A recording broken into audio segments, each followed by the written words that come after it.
చామంతి, అసలు ఏంటి నీ సమస్య?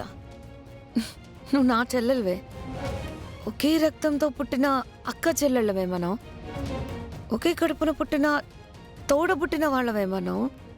అక్క యువరాణి అవుతుంటే చెల్లెలిగా సంతోషించాల్సింది పోయి ఈ డిటెక్టివ్ పనులేంటే? నాకు కోఆపరేట్ చేయకుండా ఈ సోదేంటి? నువ్వు నాకు శత్రువులాగా తయారవ్వకూడదు చెప్తున్నా. నీకు చెప్పి చెప్పి నా నోరు నొప్పేస్తుంది, వాగి వాగి నా మనసుకు విసుగొస్తుంది. అయినా నువ్వు మారవు. నేను కూడా అంతే. నేను రాజ కుటుంబానికి రాజధర్మానికి కట్టుబడి ఉంటాను. అవినీతికి అధర్మానికి కట్టుబడను. గుర్తు పెట్టుకో. ఇలాంటి పిచ్చి పిచ్చి వేషాలు ఇంకొకసారి వేయకు. వేసావో ఈసారి నేనే పట్టించేస్తా. ఆ తర్వాత ఏం జరుగుతుందో మళ్ళీ వివరంగా చెప్పక్కర్లేదనుకుంటా. జాగ్రత్త.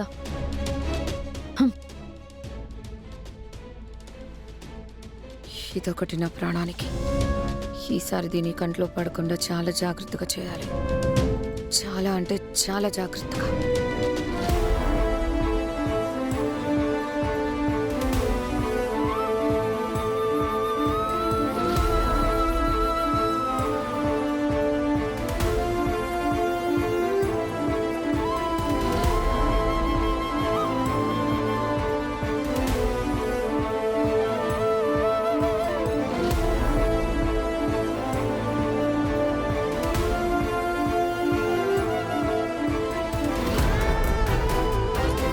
రోజా, నువ్వేమీ తినలేదు.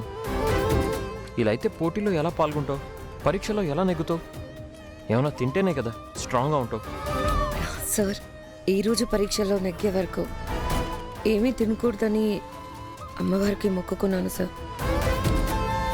నేను తినాలి అంటే అమ్మవారే చెప్తారు, లేదంటే లేదు.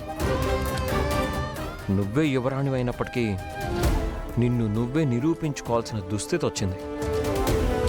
అయినా కూడా గెలవాలని ఎంత పట్టుదలతో ఉన్నావు. హ్యాట్స్ ఆఫ్ రోజా, నిజంగా నీకు హ్యాట్స్ ఆఫ్. నేనేం చేసినా అంతా మీకోసమే sir. I love you Roja. Love you two sir.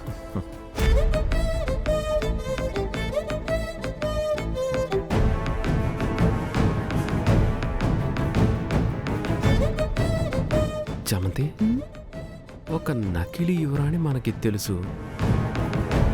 మిగిలిన ఇద్దరు నకిలీలు ఈరోజు పారిపోతారంటావా? అనుకుంటున్నాను బాబు గారు. చూద్దాం. అమ్మా చామంతి, నలుగురు వచ్చేశారు.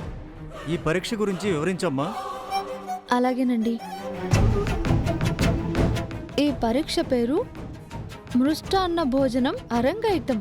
అంటే భోజనం తినాలా? బాగా అర్థం చేసుకున్నారు దీపిక గారు. అదే, మీరు వెళ్ళి కూర్చోండి.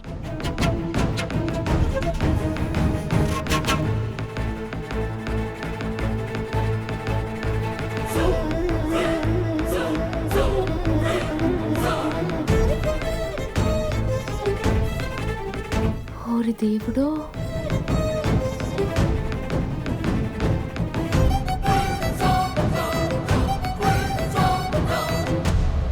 ఓరి దేవుడో,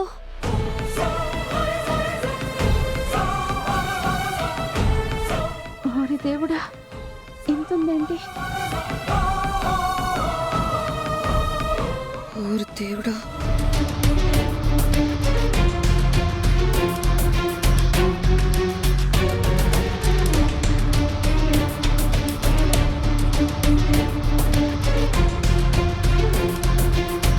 ఏంటి ఇంతుంది? ఈ పూటకా 10 రోజులకా? ఈ పూటకే దీపిక. ఇంత భోజనం మనిషి అనేవాడు తింటాడా అండి? మరి రాజగ్రంథంలో ఉన్న పరీక్ష ఇదే. కుదరదు అంటే ఎలిమినేట్ అయిపోవచ్చు. ఆ మాట నేను అనలేదు కదా.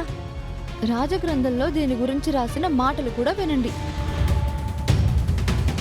మృష్టాన్న భోజనం అరంగైటం అనే ఈ పరీక్షని ఎందుకు పెట్టాల్సి వచ్చింది అనగా, యువరాణి వారు బక్కపలచగా ఉన్నా సరే భోజనం మీద చాలా ఎక్కువ వ్యామోహం ఉండేది. వారి చిన్నప్పుడే పెద్దవాళ్ళు ఇద్దరు కలిసి తినే ఆహారాన్ని వారొక్కరే తినేసేవారు. అసలు రాక్షస యువరాణా. కాబట్టి ఆ లెక్కని లెక్క వేసి ఇప్పుడు యువరాణి వారు ఎంత తినగలుగుతారు అనేది ఇక్కడ మీకు పెట్టాం. మీరు సంపూర్ణంగా పూర్తి చేయాలి. నాన్న నాకొక డౌట్. ఈ విషయం యువరానికి తెలిసి ఉండాలి కదా. ఇంత భోజనం మనిషి అనే వాళ్ళు తింటారా అని ఇందాక ఎందుకు అడిగినట్టు? ఏమండి, ఎప్పుడో చిన్నప్పుడు తిన్నవి కూడా ఇప్పుడు గుర్తుంటాయా? పోనీ ఆ సంస్థానంలో మేము ఉంటే కదా గుర్తుండడానికి. సో ఓకేలేండి. ఇంకో విషయం, యువరాణి వారు కాళ్ళు ఆరకముందే భోజనం ముగించేసేవారంట. అంత వేగంగా తినేసేవారంట. ఇంత భోజనం కాళ్ళు ఆరకముందే ఎలా తింటారండి? అది కష్టం కదా. లేదు గీతమ్మా, మీకు 10 నిమిషాలు సమయం ఇస్తున్నాం. ఆ టైంలోపు ఖాళీ పళ్ళెం కనిపించాలి. యువరాణులు, ఇక మొదలు పెడదామా? ఒక్క నిమిషం లాయర్ గారు ఆగండి.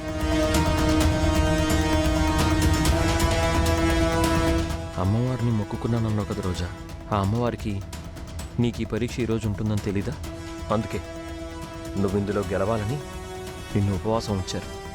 తినమని అమ్మవారే చెప్తున్నారు. తిను, గెలువు రోజా. All the best. నీ వంద నీకలా చెప్పానంతే. తరువాత పరీక్ష రాజగ్రంథంలో ఏముందమ్మా? మృష్టాన్న భోజనం అరవైత్తు. అంటే అమ్మా? అంటే 10 మంది తినే ఆహారం ఒక్కళ్ళే తినాలండి. అది కూడా 10 నిమిషాల్లో. అదే నెక్స్ట్ పరీక్ష. మ్మ్హ్మ్.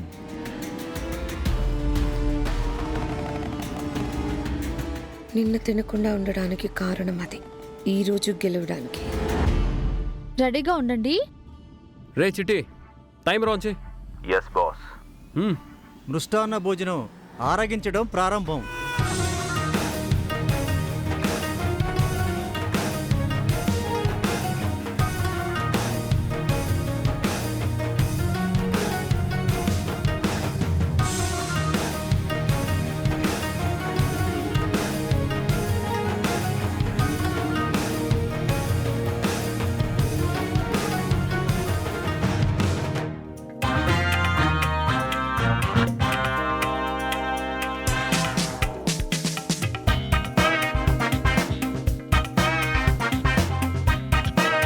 ఇంకా 7 నిమిషాలే ఉంది.